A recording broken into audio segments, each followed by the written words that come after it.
Uganda ni miongoni mwa mataifa ya Afrika Mashariki ambayo yamekuwa na timu imara zaidi ya taifa ukilinganisha na mataifa mengine ya Afrika Mashariki.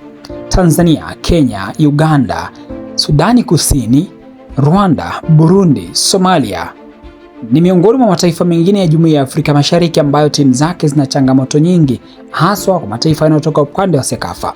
Jamhuri ya Kidemokrasia ya Kongo ni taifa lingine kutoka Afrika Mashariki, lakini ni kijumuiya tu, bali katika upande wa kisoka wao hawapo kwenye ukanda wa Sekafa.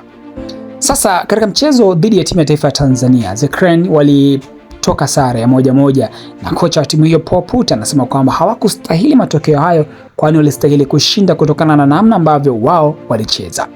Katika mechi hii ambayo Tanzania walitangulia kwa goli la penalty la Simon Hebgod Msuva kabla ya Ipeze Uzweke kuweza kufunga goli la kusawazisha kwa Uganda walipoteza mkwaju wa penalty kupitia kwa Alan Okello, the Starboy ambao wenyewe hupenda kumuita hivyo.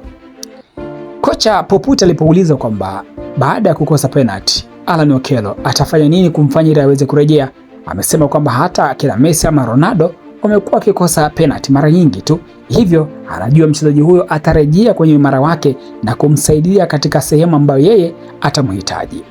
Unaifikiri Uganda ina nafasi dhidi ya Nigeria kwa sababu inahitaji ushindi ili iweze kufuzu, ama safari yao ndio itakuwa imefikia tamati? Hii ni Travo TV, mimi ni Mbushi Kwelasa.